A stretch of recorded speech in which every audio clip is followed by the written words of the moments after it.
Hello students, मैं Anshika MGI education. कल मैं आप लोगों के लिए कोर्सेज लेके आई थी, बेसिक कंप्यूटर टैली के एंड और भी कोर्सेज थे जो कि आपने देखे होंगे। आज मैं आप लोगों के लिए फर्स्ट वीडियो लेके आई हूँ, ठीक है, जो कि टैली की है। टैली तो आप लोगों ने सुना होगा कि अकाउंटिंग से रिलेटेड होता है, जिसमें हमारे ट्रांजेक्शन आइडेंटिफाई होते हैं, ठीक है। बट टैली के लिए हमें अकाउंटिंग आनी चाहिए। तो सबसे पहले आज हम पहले वीडियो पे देखेंगे अकाउंटिंग क्या होती है, ठीक है। जब आपको अकाउंटिंग के बारे में पता चल जाएगा तो टैली पे काम करना बहुत आसान हो जाएगा, ठीक है। तो पहले आज हम लोग अकाउंटिंग देखते हैं, अकाउंटिंग क्या होती है, ठीक है। तो हमारी फर्स्ट स्लाइड में है व्हाट इज अकाउंटिंग। अकाउंटिंग क्या है, ठीक है। इसमें लिखा हुआ है accounting is the process of recording, analysing and reporting financial transactions for a business और इंडिविजुअल्स। अकाउंटिंग क्या होती है? अकाउंटिंग पे हम लोग ट्रांजैक्शंस करते हैं, ठीक है, एनालाइज करते हैं, रिकॉर्ड करते हैं, रिपोर्ट करते हैं कि एक्चुअल में हमारे बिजनेस में चल क्या रहा है, ठीक है। कौन सा क्या क्या हमारे बिजनेस में खरीदा जा रहा है, क्या किस चीज को हम सेल कर रहे हैं, किस चीज को हम परचेज कर रहे हैं, कितनी पेमेंट आई है, कितनी रिसिप्ट ली है हमने दी है। तो वो हम लोग सब कुछ कहाँ करते हैं? अकाउंटिंग पे करते हैं, ठीक है। तो उसके बाद नेक्स्ट हमारा आता है फंक्शंस ऑफ अकाउंटिंग। जैसे अकाउंटिंग में हम लोग रिपोर्टिंग कर रहे हैं, रिकॉर्डिंग कर रहे हैं, तो वैसे ही हम लोग इस पे क्या करते हैं, देखते हैं कि हम लोगों ने जो रिकॉर्ड किया है वो सही रिकॉर्ड हुआ है। एनालाइज करेंगे कि जो हम लोग कर रहे हैं क्या वो सही जा रहा है, हमारा प्रॉफिट में हमारा बिजनेस है कि लॉस में है। तो ये सब हम लोग अकाउंटिंग के थ्रू देखते हैं, ठीक है। तो पहला हमारा क्या होता है अकाउंटिंग फंक्शंस में? रिकॉर्डिंग करना। जैसे हमारा बिजनेस है परचेज का, ठीक है, हम लोग कोई कंपनी है जिसमें हम लोग सेल परचेज करते हैं। तो उसमें क्या करते हैं हम लोग, जैसे हमारे यहाँ कितनी परचेज हुई, हमारे पास स्टॉक कितना बचा हुआ है, या हमको कितना सेल करना है, या हमारे पास ऑर्डर कितने आए हुए हैं, तो वो सब हमको देखने के लिए क्या करना पड़ेगा? उसको रिकॉर्ड करना पड़ेगा। अगर हमारे पास उसका रिकॉर्ड ही नहीं होगा तो क्या हम अपने बिजनेस को रन करा पाएंगे, चला पाएंगे? नहीं चला पाएंगे। तो उसके लिए हम लोगों को सबसे पहले क्या करना पड़ता है? रिकॉर्ड करना पड़ता है, ठीक है। नेक्स्ट हमारा आता है क्लासिफाइंग। जैसे हमने कोई चीज रिकॉर्ड कर ली, लाइक हमारे पास स्टॉक्स हैं, ठीक है, अब हम पेन का बिजनेस कर रहे हैं, बुक्स का बिजनेस कर रहे हैं, या हमारे यहाँ कैश हो रहा है, परचेज हो रहा है, सेल में हो रहा है, किस तरह से हो रहा है, तो उसको हम लोग कैटेगराइज करते हैं, मतलब अलग अलग कैटेगरीज में रखते हैं, जिससे हम लोग उसको इजी वे में देख सके कि एक्चुअल में करना क्या है, ठीक है। तो उसको ग्रुप बनाते हैं और फिर उसकी कैटेगरीज बनाते हैं और उसको क्लासिफाइंग करते हैं, ठीक है। नेक्स्ट हमारा आता है समराइजिंग। समराइजिंग क्या होता है? जैसे हमने कोई रिकॉर्ड कर लिया, ठीक है, रिकॉर्ड कर लिया, उसके बाद उसको क्लासिफाई करा लिया, अब उसको समराइज करना है, ठीक है। तो इसमें क्या लिखा हुआ है? Compiling the classified data into financial statement such as income statement, balance sheet and cash flow. तो हम लोग क्या करेंगे, उसको इस तरह से उसको मैनेज करेंगे ताकि हम लोग ऐसे समराइज करेंगे कि उसको हम लोग इजिली वे में देख सकें कि क्या हुआ है, बैलेंस शीट कैसे, बैलेंस शीट में क्या बना है, हमारी कितनी कैपिटल है, या फिर कितना नेट प्रॉफिट आया है, कितनी नेट सेल है, तो जो भी है वो सब हम लोग कहाँ समराइजिंग में करके इजिली देख सकते हैं, ठीक है। नेक्स्ट हमारा आता है रिपोर्टिंग। जैसे हमने डेटा रिकॉर्ड किया, क्लासिफाई किया, समराइज किया, अब हमको क्या करना है, उसकी रिपोर्टिंग देनी है। तो रिपोर्टिंग देने के लिए हम लोग क्या करते हैं, कभी भी हम लोगों को कहीं पर भी रिपोर्टिंग देनी होती है, हम लोग उसके लिए एक रिपोर्ट तैयार करते हैं कि इतना हमारे में ट्रांजेक्शन हुए हैं, इतना हमारे में इतनी इनकम हुई है, इतने हमारे लॉसेस हुए हैं, उसको उसके अकॉर्डिंगली हम लोग देखते हैं कि एक्चुअल में हमारे बिजनेस में क्या चल रहा है, ठीक है। तो रिपोर्टिंग करने के लिए हम लोग को presenting the summarised information in a meaningful formats for analysing. तो क्या करते हैं, जितना भी हमने समराइज किया होता है उसके अकॉर्डिंगली हम लोग रिपोर्ट तैयार करते हैं, ठीक है। नेक्स्ट हमारा आता है एनालाइजिंग। अब हमने रिपोर्टिंग कर ली, ठीक है, क्लासिफाइंग कर दिया, रिकॉर्ड कर लिया, सब कुछ करने के बाद रिपोर्ट के थ्रू हम लोग क्या करेंगे, एनालाइज करेंगे। जैसे हमारे पास कोई रिपोर्ट आती है तो हम लोग देखते हैं ना उसमें क्या हुआ है, लाइक हम लोग मेडिकल की रिपोर्ट्स कोई ले लें, मेडिकल रिपोर्ट्स आती हैं, हम लोग सब कुछ कराते हैं, उसमें लिखा होता है ना कि क्या क्या क्या कौन सी प्रॉब्लम हुई है, क्या हुआ है, तो जो भी उसमें होता है हम लोग उसी के थ्रू हम लोग को पता चलता है ना एक्चुअली में हमें कौन सी बीमारी है, कौन सा रोग है। तो इसी तरह अकाउंटिंग में भी होता है। अकाउंटिंग में भी जैसे बैलेंस शीट बना ली हमने, ठीक है, स्टेटमेंट, इनकम स्टेटमेंट्स बना लिए, सब कुछ बना लिया, तो उसके बाद हम लोग उसको एनालाइज करेंगे कि प्रॉफिट हो रहा है, लॉस हो रहा है, हमारी कंपनी किस साइड जा रही है, प्रॉफिट में जा रही है कि लॉस में जा रही है, ठीक है। और इसको बनाने के बाद इसी के थ्रू हम लोग फ्यूचर का देखते हैं कि हमें फ्यूचर में किस चीज को मेंटेन करके रखना है, क्या उसमें सही करके रखना है। ठीक है, अब नेक्स्ट हमारा आता है टू टाइप्स ऑफ ट्रांजेक्शन्स। तो हमारे जो ट्रांजेक्शन्स होते हैं वो दो तरह के होते हैं। ठीक है, एक हमारा होता है बिजनेस ट्रांजेक्शन्स, एक हमारा होता है मॉनेटरी ट्रांजेक्शन। तो बिजनेस ट्रांजेक्शन्स में क्या आता है, business transactions is defined as the transfer of goods services of money और sorry money from one person of business accounts to another. जैसे क्या करते हैं, जैसे बिजनेस ट्रांजेक्शन से आप समझ रहे होंगे जो दो लोगों के बीच में होता है, दो लोग किसी सर्विसेज को एक्सचेंज कर रहे हैं या अपनी सर्विस दे रहे हैं, पैसा ले रहे हैं, कुछ भी कर रहे हैं, तो वो हमारा बिजनेस ट्रांजेक्शन में हो जाएगा। ठीक है, तो वो दो लोगों के बीच में आएगा।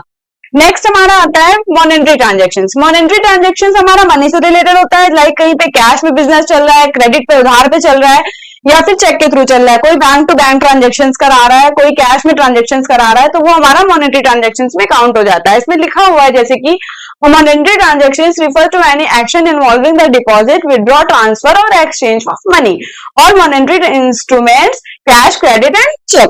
तो इसके थ्रू हम लोग मॉनेटरी ट्रांजेक्शन्स कर सकते हैं। ठीक है, नेक्स्ट हमारा आता है, जैसे कि अभी मैंने आपको स्टार्टिंग में बताया कि फंक्शंस ऑफ अकाउंटिंग में बताया कि रिकॉर्डिंग होती है, क्लासिफाइंग होती है, रिपोर्टिंग होती है, एनालाइजिंग होती है। तो वो हम करते किसमें रिकॉर्ड करते हैं, किसमें क्लासिफाइंग करते हैं, किसमें रिपोर्ट करते हैं, जिससे हम लोग लास्ट में एनालाइज करते हैं। तो वो उसके लिए हम लोगों को क्या बनाना पड़ता है, उसके लिए रिकॉर्डिंग हम लोग प्राइमरी बुक्स में करेंगे। ठीक है, जर्नल पे करेंगे और डे बुक में करेंगे। जर्नल एंट्रीज आपने देखी होंगी, जो हम लोग जर्नल एंट्रीज करते हैं बेसिकली अकाउंटिंग में सिखाई जाती हैं। जैसे हमने सामान कुछ परचेज किया, कोई गुड्स परचेज किया, तो उसकी एंट्री क्या होती है, परचेज अकाउंट डेबिट कैश। ठीक है, सेल किया तो cash account debit to sale. तो इसकी जो एंट्रीज होती है वो जर्नल पर हम लोग कर लेते हैं। ठीक है, नेक्स्ट हमारी आती है, इसको जो जर्नल पर जो एंट्रीज की होती है उसी से हम लोग लेजर्स क्रिएट करते हैं। लेजर्स को जैसे कौन सी चीज किसमें क्लासिफाई करते हैं, जैसे मैंने बताया था आपको, कैटेगरीज बनाते हैं, ग्रुप्स में रखते हैं। तो वैसे ही कैश का लेजर बना रहे हैं हम लोग, कि हम लोग सेल का लेजर बना रहे हैं, परचेज का लेजर बना रहे हैं, तो उसमें बता के हम लोग क्लासिफाई कर सकते हैं कि क्या चीज किससे रिलेटेड है। ठीक है, नेक्स्ट हमारा आता है रिपोर्टिंग। रिपोर्टिंग क्या होती है, जैसे हम लोगों ने अभी रिकॉर्ड कर लिया, क्लासिफाई कर लिया, अब हम लोग उसकी रिपोर्टिंग करेंगे। रिपोर्टिंग के लिए हमें फाइनल अकाउंट चाहिए, क्योंकि अगर हमारे पास फाइनल अकाउंट्स नहीं होंगे तो हम लोग रिपोर्ट क्या करेंगे।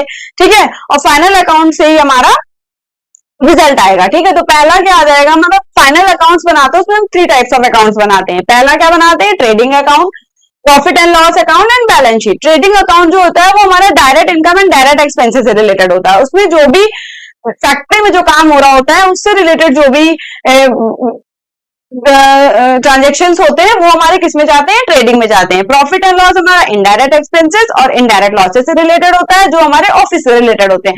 उसमें जो भी आ रहा होता है वो हमारा प्रॉफिट एंड लॉस अकाउंट्स में जाता है। ठीक है, नेक्स्ट हमारी आती है बैलेंस शीट, जो कि ट्रेडिंग एंड पीएल से इफेक्टेड होता है। इसमें जो भी ट्रेडिंग एंड पीएल में होता है वो सब हमारा बैलेंस शीट में जाता है, और उसके थ्रू हमारा रिजल्ट आता है कि एक्चुअल में कंपनी प्रॉफिट में है या लॉस में है। ठीक है, इससे हम लोग एनालाइज कर सकते हैं। ठीक है, नेक्स्ट हमारा आता है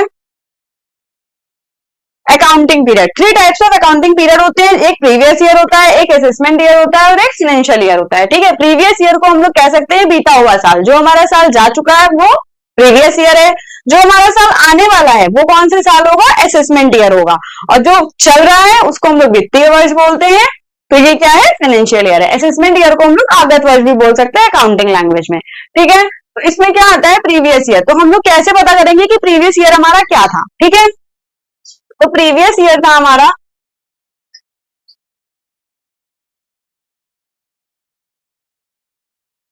जो कि हमारा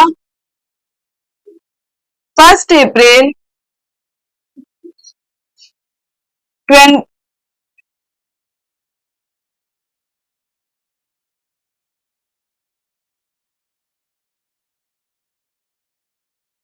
1 अप्रैल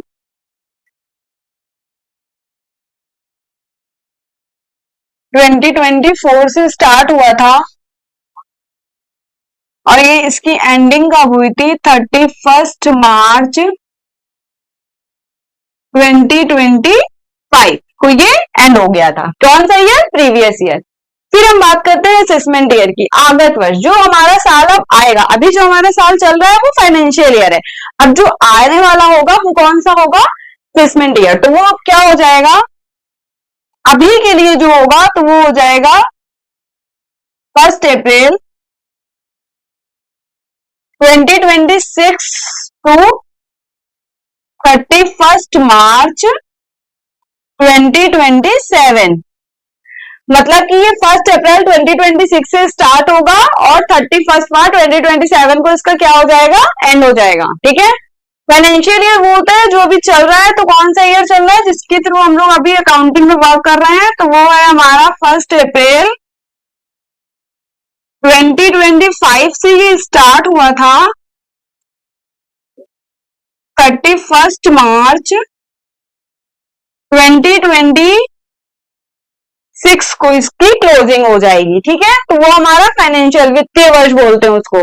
ठीक है, इतनी चीजें क्लियर हो गई, इसमें कोई कंफ्यूजन आई होगा आप लोगों को नहीं होगा। ठीक है, नेक्स्ट हमारा आता है टाइप्स ऑफ अकाउंट। अकाउंटिंग में 3 टाइप्स के अकाउंट होते हैं। कौन कौन से होते हैं? पर्सनल अकाउंट होता है, रियल अकाउंट होता है और नॉमिनल अकाउंट होता है। पर्सनल अकाउंट वो होता है जो हमारे व्यक्तिगत खाता होता है। रियल अकाउंट वास्तविक खाता, नॉमिनल अकाउंट नाम मात्र खाता। तो रियल अकाउंट वो होता है जो हमारे कस्टमर से रिलेटेड होता है। ठीक है, कस्टमर हो गया या कोई पर्सन हो गया, ठीक है, या फिर लेंडर्स हो गए, तो उससे रिलेटेड जो होता है वो होता है पर्सनल अकाउंट। रियल अकाउंट हमारा वास्तविक खाता होता है जो हमारी बिल्डिंग से, फर्नीचर से या फिर प्रॉपर्टीज हो गई उससे रिलेटेड होता है। ठीक है, नॉमिनल अकाउंट हमारा होता है नाम मात्र खाता, ये हमारी एक्सपेंसेस एंड इनकम रिलेट करता है। ठीक है, इसके कुछ रूल्स होते हैं, इसके गोल्डन रूल्स होते हैं जो हमारी अकाउंटिंग में अप्लाई होते हैं। अगर हम लोग परचेज में अकाउंट एंट्रीज कर रहे हैं, परचेज वाउचर पे या फिर हम लोग सेल वाउचर पे, जब हम लोग टैली में वाउचर्स बनाएंगे तो उस पर जो एंट्री होंगी उसके लिए हमें अकाउंटिंग के गोल्डन रूल्स आने चाहिए। ठीक है, इसमें ये बता दें पर्सनल अकाउंट में क्या डेबिट हो रहा है, क्या क्रेडिट हो रहा है। ठीक है, रियल अकाउंट में क्या डेबिट हो रहा है, क्या क्रेडिट हो रहा है, नॉमिनल में भी ऐसे ही होता है। ठीक है, तो वो मैं आपको नेक्स्ट वीडियो में बताऊंगी इसके आगे की गोल्डन रूल्स कि वो कैसे अप्लाई होते हैं और कौन कौन से होते हैं। Thank you so much for watching me. And हाँ, अगर आपको इसके नोट्स चाहिए, जो अकाउंटिंग के नोट्स चाहिए, तो आप इसके लिए हमें कॉन्टेक्ट कर सकते हो, जो कि ओनली 99 रुपीज में आपके लिए अवेलेबल है, आपको मैं प्रोवाइड करा दूंगी। ठीक है, thank you so much for watching me.